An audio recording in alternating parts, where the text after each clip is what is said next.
नमस्कार, मैं संजय सनम यूट्यूब के सभी दर्शक श्रोताओं का हार्दिक अभिनंदन करता हूं। आज के इस वीडियो में ज्योतिष की गणित से चुनाव परिणाम की संभावनाओं पर विचार करने की एक कोशिश कर रहा हूं। उत्तर प्रदेश के चुनाव पर सबकी नजर है, क्योंकि यहां पर मोदी जी की नोटबंदी की प्रतिष्ठा दांव पर है। अखिलेश की परिवारवाद से संघर्ष करते हुए बाहर आकर के सत्ता पर अपनी काबिलियत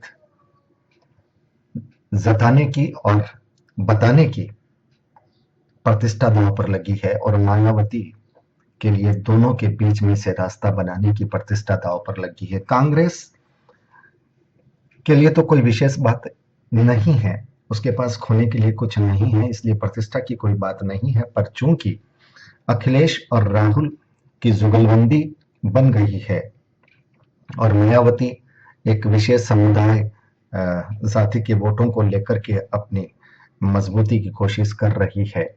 बहुत सारे सियासी समीकरण हैं वहां पर।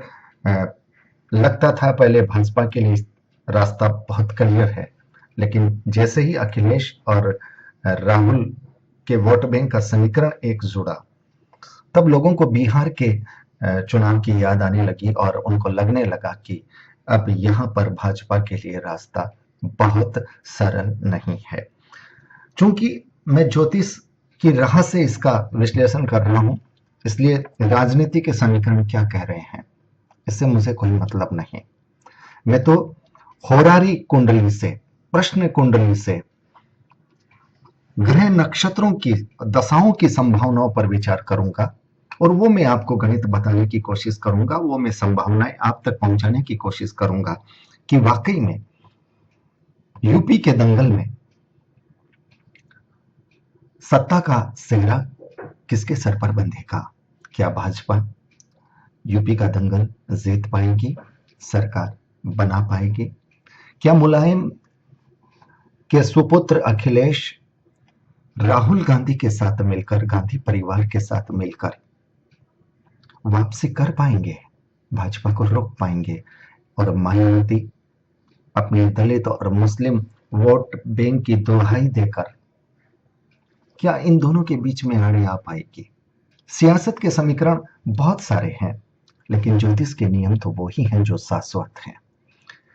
आइए अब आपको मैं लिए चलता हूं ज्योतिष के उन समीकरणों की तरफ, और मैं बताता चलूं कि किस आधार पर मैंने ये गणना की और किस आधार पर मैं ये विवेचन कर रहा हूं। क्या यूपी का दंगल भाजपा जीतेगी, ये सवाल था। प्रश्न कुंडली के माध्यम से मैं आ रहा हूं।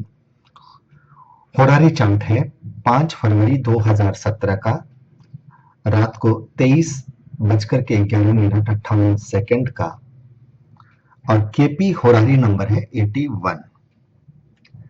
अब लगन कुंडली जो बन रही है वो कर्क लगन की कुंडली बन रही है, और लगन में राहु बैठा है, और लगन का मालिक मौन दशम स्थान में। हालांकि केपी के पथिकों के लिए कौन सा ग्रह किस भाव में बैठा है यह महत्व नहीं रखता, लेकिन चूंकि मैं ये गणना कर रहा हूं, इसलिए जो वस्तु स्थिति है वो आपको बताते हुए कर रहा हूं, ये जानते हुए कि मेरे इस वीडियो को मेरे बहुत सारे ज्योतिष मित्र भी सुन रहे होंगे, और वो भी अपने अपने ज्ञान से, अपने अपने विचार से इसको कसौटी पर कसने की कोशिश करेंगे और अपनी प्रतिक्रिया देंगे। मेरी गणना उनको कहां तक सटीक लग रही है, या उनका कहां एक मन का भेद है कि ये चीज ऐसे होनी चाहिए, ये हम विश्लेषण करने के लिए स्वतंत्र हैं। तो कर्क लगन की कुंडली, पहला घर और सातवां घर। पहला घर भाजपा का हो गया, क्योंकि मेरा सवाल भाजपा से जुड़ा हुआ है कि क्या भाजपा यूपी का चुनावी दंगल जीत पाएगी। और सेवंथ भाव अपोजिशन का है। अब अपोजिशन में सभी हैं, मायावती भी है, अखिलेश भी है, राहुल भी है, और भी जो छोटे बड़े दल हैं वो सब हैं। अब जब हम गणना कर रहे हैं क्या भाजपा चुनावी दंगल जीत पाएंगी, इसलिए मैं देखूंगा भाजपा की तरफ से 1 नंबर भाजपा का शरीर, भाजपा की शक्ति, भाजपा का प्रथम भाव। 6 नंबर ये जीत का भाव है, ये विजेता का भाव है, अपोजिशन से 12वां भाव है, इसलिए ये जीत का भाव है। 1 नंबर, 6 नंबर, 10 नंबर ये कर्म क्षेत्र का भाव है। और चूंकि हम सियासत की बात कर रहे हैं, पावर की बात कर रहे हैं, सत्ता की बात कर रहे हैं, तो अगर 10 नंबर का 1 नंबर से कहीं कनेक्शन हो जाता है और साथ में 6 भी आ जाता है, तो इसका मतलब यह है कि यह पक्ष बहुत मजबूत है, क्योंकि 1 और 10 और 1 और 11 का मतलब ये चुनावी दंगल में जीत की संभावनाओं को विशेष रूप से सर्टिफाइड कर रहा है, प्रमाणित कर रहा है। 10 नंबर, 11 नंबर हम भाजपा के पक्ष में देखेंगे, और जब हम अपोजिशन की बात करेंगे तो अपोजिशन के लिए हम देखेंगे 7 नंबर, अपोजिशन का नंबर है 7 नंबर, लगन से सप्तम अपोजिशन, और सप्तम से एकादशम फिफ्थ नंबर, पांचवा नंबर वैसे फ्रेंड्स के रूप से देखा जाता है, लेकिन यहां पर चूंकि हम दो वर्गों की बात कर रहे हैं, साथ में एक विवेचन कर रहे हैं, दुश्मन है 7 नंबर, अपोजिशन है, प्रतिस्पर्धी है, तो लगन का 5वां नंबर अपोजिशन का 11वां नंबर होता है। तो ये अपोजिशन के लिए अच्छा है। जहां 5-7 की गणना आ जाती है, वहां अपोजिशन हावी हो जा रहा है। तो ये 5, 7 और 12 नंबर मतलब अपोजिशन का 6th नंबर, अपोजिशन का 6th नंबर, लगन का 12वां नंबर, या अपोजिशन लगन वाले को हरा रहा है, अगर वो 12 नंबर का यहां पर कहीं मेल होता है। कस्पल गणित से मैं विचार करूंगा, उसके बाद में नक्षत्र, उपनक्षत्र, सब लौट से विचार करूंगा। कस्पल गणित को अगर मैं देखता हूं तो मून, मरकरी, राहु, राहु, यहां पर राहु 1 नंबर मतलब भाजपा की तरफ से। 6th नंबर में मैं देख रहा हूं तो जुपिटर, वेनस, मरकरी और मून।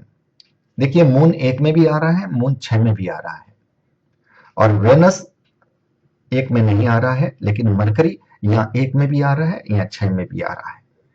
10 नंबर में मैं देखता हूं तो मार्स, वेनस, शनि, मरकरी, यहां भी वेनस है जो 6 में आ रहा है, वो 10 में भी आ रहा है। सेटर्न 10 में आ रहा है, और कहीं 6 में भी नहीं था और 1 में भी नहीं था। मरकरी यहां फिर आ रहा है 10वें नंबर पर। मरकरी यहां पर अपोजिशन का चौथा नंबर भी होता है, 4th हाउस होता है, तो ये सत्ता का घर भी होता है। तो मरकरी की गणित यहां कॉम्प्लिकेटेड आगे आपको देखने को मिलेगी। 11th हाउस जिसको हम फुलफिल डिजायर कहते हैं, कि आपके जो सपने हैं, आपके मन की जो भावनाएं हैं, आपकी जो इच्छाएं हैं, वो इच्छा पूर्ति को फुलफिल करता है। वो इंडिकेशन देता है कि आपने जो सोच रखा है वो आपके साथ होने जा रहा है। तो 11th नंबर में जब हम जाते हैं तो यहां पर वेनस है, मार्स है, राहु राहु है। अब आप देखिए 1 में राहु राहु, 11th में राहु राहु, तो भाजपा के लिए 1-11 का नंबर मिलना, अगर पहली नजर में देखा जाए, और अगर दशा भी कुछ इसी तरह से आ जाए, तो एक पक्ष ये कहता है कि भाजपा चुनावी दंगल को जीत रही है। 1 नंबर और 11 नंबर का यहां पर कॉम्बिनेशन। लेकिन हम यहां पे नहीं रुकेंगे। 5 में जब हम देखते हैं, 5 में भी मार्स, मरकरी, राहु राहु, यहां मरकरी और राहु का जो कॉम्बिनेशन है, वो वहां पर अपोजिशन के लिए भी राहु बहुत कारक हो रहा है और मरकरी बहुत कारक हो रहा है। तो एक बात तो साफ है, 1 नंबर को मतलब 1 नंबर भाजपा को मान लें, 7 नंबर अपोजिशन को मान लें, 1 नंबर को मरकरी से मतलब मरकरी ग्रह बहुत अच्छा सूट नहीं कर रहा है। यहां पर कस्पल की गणित में वो अपोजिशन के साथ में है। अपोजिशन से 1 नंबर में जो मरकरी है सब लोड में, वहां पर उसको दिक्कत अपोजिशन से मिलेगी। 5 नंबर अगर हम देखें, मार्स, मरकरी, राहु राहु, ये अपोजिशन का 11th भाव हो गया और ये बहुत कारक हो गया, तो एक कड़ी टक्कर की तरफ ये इशारा हो रहा है। 12 नंबर 12वां भाव, जो कि लगन का 12वां भाव मतलब अपोजिशन का 6 भाव, जो अपोजिशन की विजय को सुनिश्चित करने की कोशिश करता है, उसमें है मरकरी, जुपिटर, मरकरी और मार्स। अब यहां पे देखिए, यहां पर मरकरी फिर यहां पर अपोजिशन के लिए पक्ष में बन गया है।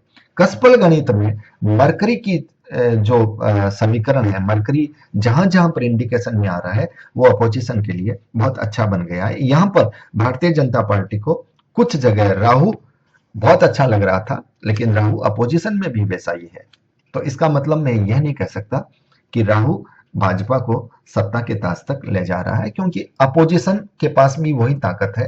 तो जब एक तुनीर में जब तीर एक जैसे हो तो संभावना है कि घमासान तो होना है।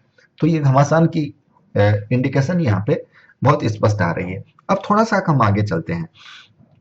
हम ये देख रहे हैं कि दशा क्या चल रही है, क्योंकि बहुत कुछ इफेक्ट दशा की गणित से होना है कि जिस वक्त पे चुनाव होना है वहां पर दशा क्या चल रही है। तो आइए मैं बता दे रहा हूं आपको कि 11 फरवरी से 8 मार्च 2017 तक उत्तर प्रदेश की चुनावी प्रक्रिया जारी रहनी है। 11 फरवरी को 73 सीट का चुनाव है, 15 फरवरी को 67 सीट का, 19 फरवरी को 69 का, 23 फरवरी को 12 सीट का, 27 फरवरी को 52 सीट का, 4 मार्च को 49 सीट का, 8 मार्च को 40 सीट का। तो 11 फरवरी से 8 मार्च ये परीक्षा के दिन है, यहाँ पर परीक्षाएं होनी है और 11 मार्च को रिजल्ट डिक्लेयर होना है।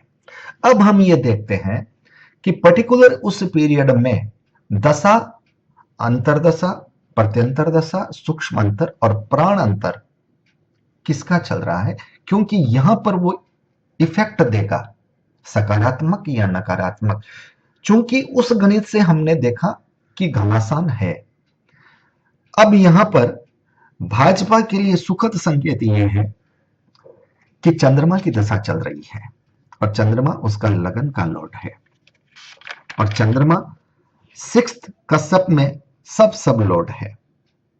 तो यहां पर लगन और 6 का बहुत शानदार संकेत जो मिल रहा है वो चंद्रमा से भारतीय जनता पार्टी को मिल रहा है। तो ये जो गणित है, ये जो गणित का ये जो समीकरण है वो भारतीय जनता पार्टी के पक्ष में जा रहा है। अब हम देखते हैं चंद्रमा के नक्षत्र, उप नक्षत्र और उप नक्षत्र की स्थिति क्या है। चंद्रमा 110 दे रहा है, चंद्रमा के नक्षत्र में है, वह भी 110 दे रहा है। चंद्रमा राहु के उप नक्षत्र में है और राहु चूंकि कर्क राशि में बैठा है इसलिए वो चंद्रमा का प्रतिनिधित्व कर रहा है। राहु 1 to 6 है और ये राहु जो वहां पर बराबर दिख रहा था, ये राहु चंद्रमा की दशा में भारतीय जनता पार्टी के पक्ष में जा रहा है। तो यहां पर जो कस्पल सब लॉर्ड की गणित में जहां हम देख रहे थे राहु इधर भी है, राहु उधर भी है, लेकिन जब हम नक्षत्रों की गणित में आ रहे हैं तब राहु 1 to 6 दे रहा है। 1 to 6 का मतलब भाजपा का अंक हो गया 1 नंबर, 2 नंबर 7 से 8वां भाव, मतलब अपोजिशन के लिए हर्डल। तो राहु यहां पर नेगेटिव हो गया है, जिसको हम कस्पल गणित में बराबर का देख रहे थे। स्पेशली चंद्रमा के अंकों में, चंद्रमा की चूंकि महादशा है इसलिए हम चंद्रमा के नक्षत्र, उपनक्षत्र, उप नक्षत्र को बहुत गौर से देखेंगे और चंद्रमा के ही सब लॉर्ड में, मतलब वहां चंद्रमा ही सब लॉर्ड है 110। इसका मतलब भाजपा पावर में आ रही है। चंद्रमा की गणित बहुत स्पष्ट संकेत दे रही है। महादशा का बहुत इफेक्ट होता है, लेकिन हम सिर्फ महादशा के इफेक्ट तक नहीं रहेंगे, हम जाएंगे महादशा में अंतर, प्रत्यंतर, सूक्ष्म अंतर, प्राण अंतर, यहां पर कैसा इफेक्ट आ रहा है। 11 फरवरी को पहला चुनाव है। यहां पर moon Rahu, moon mercury Saturn, moon Rahu मतलब चंद्रमा की महादशा, राहु की अंतरदशा, चंद्रमा की प्रत्यंतर दशा, मरकरी का सूक्ष्म अंतर और शनि का प्राण अंतर। इस बात को आगे बढ़ाने से पहले मैं एक बात और सूत्र बता दूं। कर्क लगन के लिए 11वां भाव बाधक होता है। चंद्रमा यानी भाजपा का लगन कर्क हो गया, तो कर्क लगन के लिए 11वां भाव बाधक हुआ, मतलब शुक्र बाधक हुआ। वृषभ राशि का मालिक शुक्र। लेकिन भाजपा के लिए प्लस पॉइंट बन गया है। प्लस पॉइंट इसलिए बन गया है कि जो बाधक ग्रह है वो अष्टम स्थान में बैठा है, मतलब वो बाधा वाले स्थान में, जो मृत्यु का स्थान है वहां पर बैठा है, इसलिए वो बाधाएं, मृत्यु जो संकट है वो उसको काट रहा है, जिसको हम एक तरह से विश्लेषण में विपरीत राजयोग कहीं कहीं कह सकते हैं। वैदिक में जब हम बात करते हैं तो कुछ ऐसे सूत्र बनते हैं तो उसे विपरीत राजयोग की परिभाषा में ले लिया जाता है। तो ये जो बाधक ग्रह शुक्र है अष्टम स्थान में बैठा है और ये एक बहुत अच्छा इंडिकेशन। अब अपोजिशन का हम देख लें। अपोजिशन का मकर लगन है, इसका भी 11वां भाव बाधक है, और इसका 11वां भाव हो गया मंगल। और मंगल कहां बैठा है? मंगल बैठा है अष्टम स्थान में शुक्र के साथ। ये दोहरी मार अपोजिशन को इस कुंडली के आधार पर, मेरे ज्ञान के आधार पर, मैं जो सोच पा रहा हूं उसके आधार पर पड़ रही है कि अपोजिशन के 11वां भाव का मालिक भारतीय जनता पार्टी के 11वां भाव के मालिक के साथ अष्टम स्थान में बैठा है वेनस और शुक्र। वेनस का बैठना अष्टम स्थान में भारतीय जनता पार्टी के लिए अच्छा हो रहा है, लेकिन मंगल का अष्टम स्थान में बैठना, यानी ये सप्तम से दूसरे स्थान में वाणी के भाव में, अपोजिशन के वाणी के भाव में, इसका अर्थ अपोजिशन अपने भाषण से, अपने उद्बोधन से, अपनी वाणी से कुछ ऐसी गलतियां करेगा जो पब्लिक के मन को बदल देगी, और जो समर्थन उसका दिख रहा था बाहरी रूप से, वो वोट के समय बैलेट बॉक्स में जाकर के वोट के रूप में तब्दील नहीं हो पाएगा, क्योंकि ये चंद्रमा की महादशा का समय है। चंद्रमा मन का कारक है, भावनाओं का कारक है, और यहां पर भावनाओं में उफान आएगा, भावनाओं में जो उथल पुथल मचेगी, वो इंडिकेशन दे रही है अपोजिशन के लिए खराब है। लेकिन अब मैं आ रहा हूं 11 फरवरी के चुनाव में। 11 फरवरी में अब मरकरी यहां सब लौट, अब एक बार मरकरी जो अपोजिशन के पक्ष में बहुत अधिक दिख रहा था, हम यहां पे देखते हैं मरकरी की स्थिति क्या दिख रही है। मरकरी 5, 8, 10, मतलब अपोजिशन के हिसाब से लूं तो यह हो गया 11, 2 और 4। ये अपोजिशन के लिए बहुत अच्छी चीज हो गई। चौथा भाव सत्ता का भाव हो गया, कुर्सी का भाव हो गया। लेकिन इसका नक्षत्र है सैटर्न, 5, 7, 8, ये भी बहुत अच्छा हो गया। 1, 11, 2 बहुत अच्छा हो गया। मरकरी यहाँ अपोजिशन को अपने साइन लॉर्ड से, अपने नक्षत्र लॉर्ड से बहुत फेवर कर रहा है। मार्स आ गया वापस सब लॉर्ड से, 5, 8, 10, यहां पर फिर फेवर मरकरी का।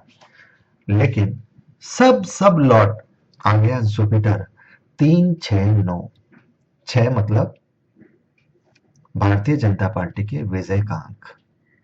तो अपोजिशन मरकरी में अपोजिशन काफी मजबूत, लेकिन सब लौट जुपिटर का आ जाने से उस मजबूती में कहीं सेंध।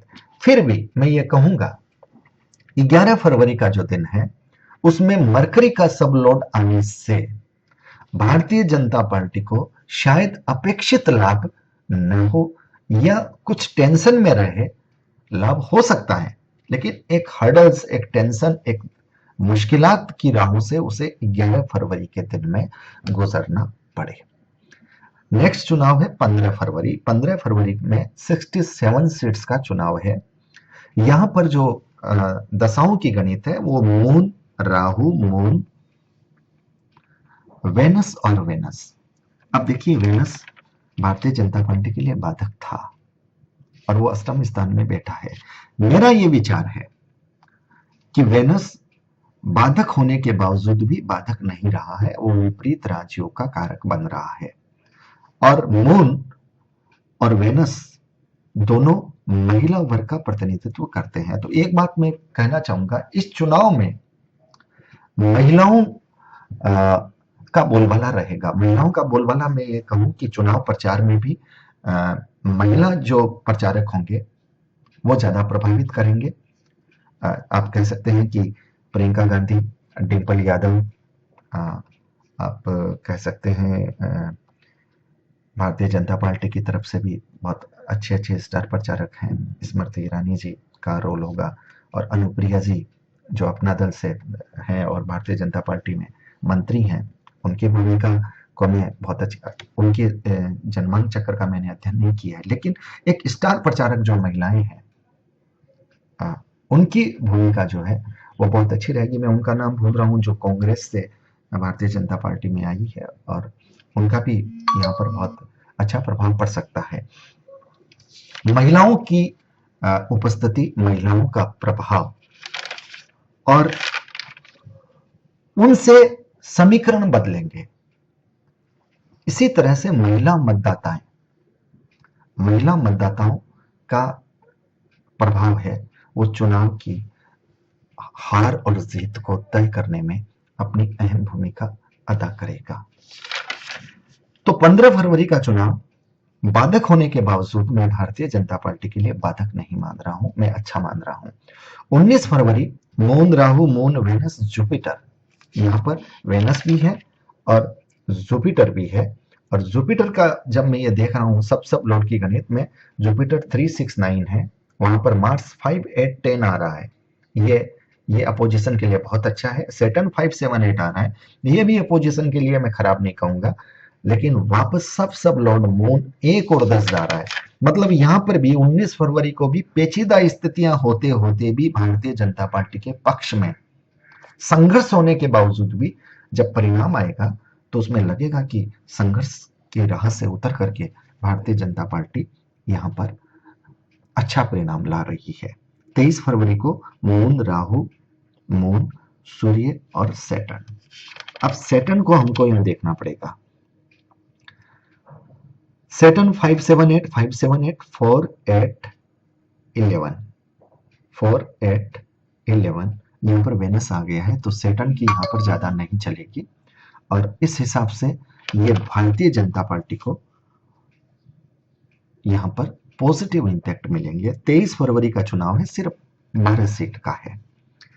4 मार्च को 49 सीट पर बाजी लगी है, वहां पर moon Rahu Mars Jupiter Rahu, और चूंकि मैंने कहा आपको कि राहु की जो गणित है, राहु की गणित जो कि एकदम घमासान की तरफ दिख रही थी, वो अब मुझे लग रहा है वो भारतीय जनता पार्टी के पक्ष में जा रही है, इसलिए 4 मार्च भी भारतीय जनता पार्टी के पक्ष में रहेंगे। मून राहु मार्च सेटन राहु 8 मार्च, यहां पर ये 40 सीट का चुनाव है, यहां पर सब लोड है वो सेटन है। सेटन कुछ इफेक्ट जो देगा वो अपोजिशन में कुछ वो लाभ देगा। तो 8 मार्च का जो चुनाव है वो भारतीय जनता पार्टी के लिए इतना सकारात्मक नहीं रहेगा, लेकिन ओवरऑल अगर एवरेज से देखूं मैं तो ये चुनाव भारतीय जनता पार्टी के लिए परीक्षा के जो दिन है उनमें अधिकांश दिन 7 दिन में से करीब करीब 5 दिन आप ये समझ सकते हो ये भारतीय जनता पार्टी के पक्ष में जा रहे हैं। अब रिजल्ट जिस दिन आएगा उस दिन ग्रहों की गणित क्या कह रही है। परीक्षा तो आपने दे दी, लेकिन विजयी होना या पराजित होना ये तो उस दिन पता चलेगा जब 11 मार्च को वोटों की गिनती शुरू होगी।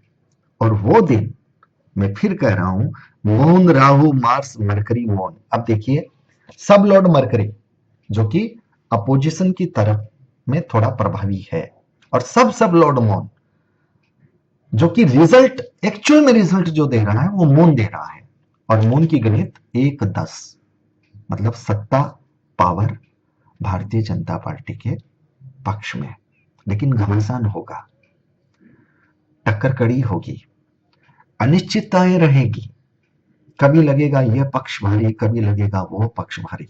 चुनाव के वक्त भी जो पूर्वानुमान आएंगे, चुनाव के बाद में भी जो पूर्वानुमान आएंगे, हो सकता है उनमें कड़ी टक्कर में भाजपा को दूसरे नंबर पर भी बता दिया जाए, संभावना है। लेकिन चुनावी गणित का समीकरण अगर ज्योतिष की गणित से, इस होरारी चक्र की गणित से, अगर मैं जो अपने ज्ञान से देख रहा हूं और मैं जहां तक देख पा रहा हूं, मैं जो सोच पा रहा हूं, मेरा यह कतई दावा नहीं कि यही होने जा रहा है, बल्कि मैं यह कह रहा हूं कि जो मैं जान रहा हूं, जो मैं समझ रहा हूं, वो जो मैं पढ़ पा रहा हूं, वो मैं आपको बताने की कोशिश कर रहा हूं। और मेरे उस आंकलन से मैं जहां तक पहुंच पा रहा हूं, यूपी का दंगल भारतीय जनता पार्टी जीत रही है। यूपी का दंगल भारतीय जनता पार्टी बड़े संघर्ष के दौर से गुजरते हुए, और यहां पर मैं यह भी कहूंगा कि उत्तेजक भाषण होंगे, भावनाओं में उबाल आएगा, और कुछ अप्रिय घटनाएं भी होगी, क्योंकि ये जो वेनस और मार्स अर्थ में बैठे हैं और फिफ्थ यहाँ पर मार्स के घर में सैटर्न बैठा है। ये जो स्थिति है, ये स्थिति ये इंगित कर रही है कि कुछ एबनॉर्मल चीजें घटित हो सकती है, लेकिन चुनाव परिणाम जो मुझे लग रहा है उसमें भारतीय जनता पार्टी जीत का सेहरा पहनने की काफी करीब जा रही है। और ये जो रोमांचक चुनाव है, जहां पर प्रतिष्ठाएं दांव पर लगी है, जहां पर निर्णय दांव पर लगे हैं, और यूपी का इलेक्शन, यूपी के बारे में कहा जाता है कि यूपी के इलेक्शन के परिणाम प्रधानमंत्री कौन बनेगा इसके लिए मददगार होते हैं। तो लोकसभा चुनाव में भारतीय जनता पार्टी ने एक तरफा जीत हासिल की थी, लेकिन लोकसभा से विधानसभा चुनाव के आते आते बहुत माहौल बदला है, कुछ राजनीतिक समीकरण बहुत बदले हैं। और ये विधानसभा का चुनाव है या यूपी की सीट का चुनाव है, यूपी का मुख्यमंत्री कौन बनेगा यह चुनाव है, यूपी का ताज किसके हाथ में होगा यह चुनाव है। और इसमें फिर से कह रहा हूं कि भारतीय जनता पार्टी ये दंगल जीतती हुई लग रही है। मेरे ज्योतिष आंकलन से यूपी का दंगल भारतीय जनता पार्टी जीत रही है और भारतीय जनता पार्टी की सरकार बन रही है। बहुत बहुत शुभकामनाएं, आभार दोस्तों। अगर आपने मेरा चैनल सब्सक्राइब नहीं किया है तो मेरा अनुरोध है कि मेरे चैनल को सब्सक्राइब करें, लाइक करें और आपकी प्रतिक्रियाएं, जो भी आपके सुझाव विचार हो वो मुझे कहें। अगर आप किसी विशेष खास विषय पर आप चाहते हैं कि मैं उस पर अपनी बात कहूं तो मैं बिल्कुल कोशिश करूंगा। और अगर आप चाहते हैं कि इस विषय पर बात अधिक न की जाए वो भी मुझे बताएं, क्योंकि हमारे दिल दिमाग में जो विचार आते हैं हम आप तक पहुंचाने की ईमानदारी से कोशिश करते हैं, लेकिन हमारे विचार चलते वही हैं, दूर तक जाते वही हैं जो आप सुनना पसंद करते हैं। इसलिए आपकी पसंद नापसंद जानना मेरा फर्ज बनता है और मैं उपयुक्त सुधार करने की कोशिश भी करता हूं। तकनीकी पक्ष मेरा मजबूत नहीं है, कंटेंट मेरे कितने मजबूत हैं, मेरे शब्द, मेरी भावनाएं, मेरी अभिव्यक्ति वो कितनी मजबूत है इसका फैसला आप करेंगे। लेकिन ये चीज मैं जानता हूं कि मेरा तकनीकी पक्ष कि किस तरह से इसको बहुत साज सज्जा से दिया जा सकता है, क्या एडिटिंग अच्छी की जा सकती है, उसमें मैं बहुत कमजोर हूं। और मेरी कमजोरी को, इस कमजोरी को दूर आप अपने प्यार और समर्थन से कीजिएगा। इन्हीं शुभकामनाओं के साथ बहुत बहुत नमस्कार। आपने वक्त दिया इसके लिए आभार, धन्यवाद।